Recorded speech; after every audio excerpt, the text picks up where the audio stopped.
Hello, YouTube land. Welcome to another Fireside chat. It is time to gather around the fire, grab a log, your s'mores, and your favorite beverage. This is a tale about the dummy that got hit by a car.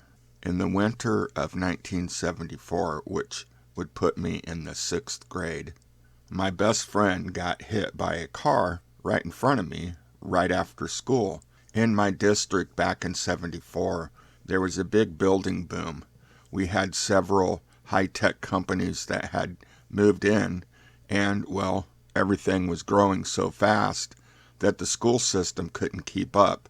So in the 6th grade, we were doing split shifts, and I was getting out of school like at 5, 6 o'clock in the evening, and starting school like I believe like 12:30 or 1 o'clock. All I know is it would be dark by the time we got out of school, and we could stay up late watching all the good TV shows and sleep in the morning. But anyhow, back to my friend who got hit by a car. We had decided that we were going to throw rocks at the school bus when it came back around down the street. And, well, that's what we were doing. That was our plan anyway. I myself wasn't going to throw the rocks, but my friend was, and being a good friend that I was going to help him.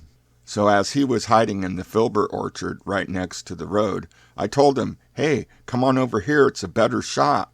And so he jumped out of the filbert orchard right onto the street right when a car was coming, and he got hit, and he slid down the road and landed in the ditch right in front of me. I remember running to his parents' house, knocking on their door and telling them that their son had got hit by a car. Now, he was okay. He had some bumps and bruises. I don't recall if he had any broken bones, maybe some ribs, but he had a bad head concussion. And he missed a few months of school. I remember collecting all his homework every day and bringing it to his house after school so that he could keep up on his schoolwork. So we will fast forward to 1976. In the summer of 1976, 5 of us neighborhood kids were hanging out over at my friend's house who had gotten hit by the car back in 1974. And of course, this is during the day when, well, our parents would be off at work and whatnot. So I guess we were kind of unsupervised at that time. We were all hanging out in the garage, and there was this big box of clothing. Now, my friend had 3 older sisters, and one of them had been in the military. She had served her time in the military. And so most of the clothes that were in that box were of hers. Now, what I can remember, they were clothes that she was getting rid of, and, well, they were in the box, I guess, to go to the Goodwill. Now, we were all in that garage, and somehow the conversation turned to remembering about my friend getting hit by the car. And as typical boys, we started making jokes about it, ribbing our friend about getting hit by the car. And I don't remember who came up with the idea, but we decided we were going to make a dummy with those clothes. So we stuffed the legs of a pair of pants in the shirt and put some boots on it and gloves. And we made a head out of stocking and stuffed shirts and put a wig on it. And then what were we going to do with that dummy? And I can't remember who came up with the bright idea, but hey, let's throw it out in front of a car. Our plan at the time was to recreate the car incident, but with a little twist, I guess. And so we sat there and thought this out very carefully. Now, we knew if we threw that dummy out in front of the car, we would have to run, and none of us would be able to see what happened. So one of us had to ride a bike up the street acting like they're just an innocent bystander who just happened to be there when this all went down, while the rest of us took off running. And then our plan was that we were all going to meet at our friend's house. So we set our plan in motion. We grabbed that dummy, we headed to the filbert orchard, which we thought this would be the perfect spot because nobody would see us. We could throw the dummy out of the filbert orchard onto the street and then take off running and into the woods and make a wide circle and come back to the house. Now, one of my friends, he had a younger brother that was hanging out with us, and he had this high shrieking voice, and so we designated him as the screamer. He was the one that was going to scream as we threw the dummy out in front of the car. So we waited for a car to come driving down the road, And, well, we threw it out there. My friend's brother screamed perfectly, and then we took off running.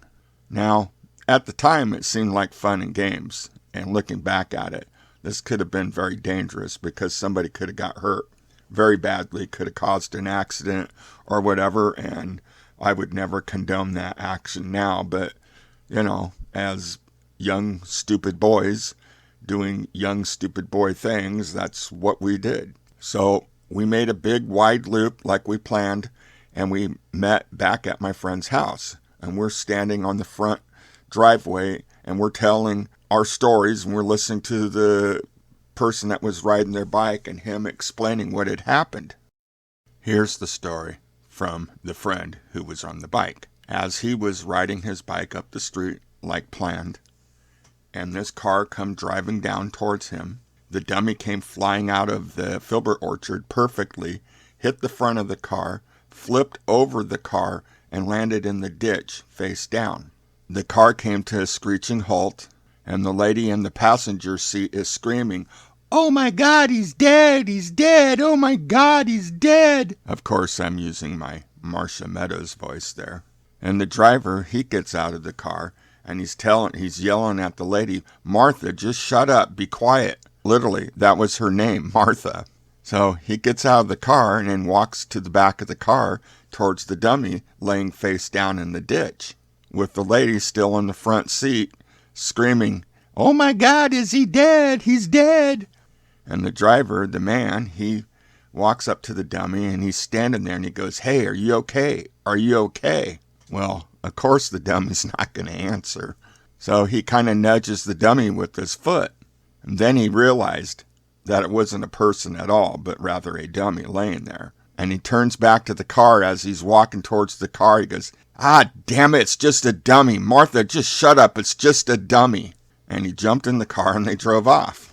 And as the five of us are standing in the driveway just cracking up listening to this story that our friend is telling us, a county police officer just happened to be driving down the road. And, well, he spotted us. So we all ran into our friend's house, shut the doors, turned the lights off, and just waited. But, yeah, this police officer had seen us, and he's out of his car walking around the house, shining a flashlight into the windows. And then he comes up to the front door and he starts knocking. And he says, "Boys, I know you're in there. I seen you go in there." Now, the four of us were like, "Don't answer the door, don't answer the door." But the friend whose house we're in, his father was a county police officer. And so I guess his son was a little worried about this whole thing. And so he went to the door and answered. And he allowed the police officer into the house, and he walks into the family room, and we're all sitting there. And so he starts asking us, "Do we know anything about the dummy?" And of course, we're like, "No, what dummy? What are you talking about? No." And he's like, "Come on, boys. I know you know something." Well, this is the 70s. This is a different time than today. And we weren't going to say anything. Because if any of you that lived back in those times, it wasn't cool to narc. It wasn't cool to say anything. So we were keeping our mouths shut. So he pulls out his notebook and he starts asking us our names. Now get this. Every boy in that room, their father worked for the police department, but my dad, he did not. So when he'd ask one of the boys, "What's your name?" and he'd give his name, he goes, "Well, isn't your dad Officer so-and-so?" And they're like, "Yeah." And when he came to me and he asked my name and I gave it, and he goes, "I don't know your dad." Folks, you don't know how many times that saved me that my dad did not work at the police department, because they didn't know my dad. My friends would get in trouble and I'd always skate by, and they hated it. So after he had our names, he told us, "Look, I know you boys did it. I know you had a hand in it. And I'm telling you right now, if I get any more phone calls about a dummy being thrown out in front of a car, I know where you live and I know where to go. And I will tell your fathers." Now, at the time that this happened, we were still in school, so I can't remember if it was at the end of the school year or at the very beginning of the school year, because it was still summertime. But that next morning, we were on the bus heading to school. And you know how all the cool kids always sat in the back of the bus. Well, there we are sitting in the back of the bus, and I'm telling everybody about this story of throwing this dummy out in front of a car. And I quite literally had the attention of the whole bus and the bus driver. And so we pull up to the next bus stop, and the bus stops to pick up some kids. And as I'm telling this story, and I'm saying, and look out the window, there's the dummy laying in the ditch right there. I quite literally had the whole bus laughing, even the bus driver. Folks, that dummy laid in that ditch for weeks.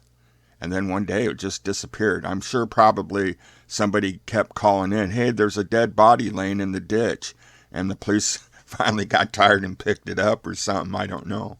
All I know is we weren't going to touch that thing, not with the 10-foot pole. And, well, there's the story of the dummy who got hit by a car. Now, both of my kids know this story very well because I often tell it. I don't hide much from my children about my past life. And they laugh or they'll shake their heads like, oh, that's our pops. But I always use it as a learning tool to let them know not to do stuff like that, because that could have turned very ugly. And not only that, but times are different. And if you did something like that now, well, there would not be any slap on the hand. My parents were very naive as I grew up, and I took advantage of that a lot of times and regret it a lot of times. But the one thing I do not regret is because of all of those things that I did makes me a better parent, because there's nothing that gets by me. My kids can't pull the wool over my eyes because I'm not naive. So in a way, I'm kind of thankful that I did do some stupid stuff growing up and nothing ever stuck to where I got into some serious trouble, because I never did. Now, I never purposely went out trying to hurt somebody, but yeah, we did some bonehead stuff that, looking back at it, could have turned bad and hurt somebody, but that was never our intention. We were just a group of boys doing stupid things and having fun and laughing. And when I bring it up to those friends that I'm still in contact with, they always try to deny it or tell me to shut up because they don't want to talk about it. But I know, and they know, and that's all that matters. Anyway, I guess it's time that we put this fire out and get out of the woods before those big bad bears come. Have a great day, and always remember, have a smile on your face and enjoy each and every day that you have.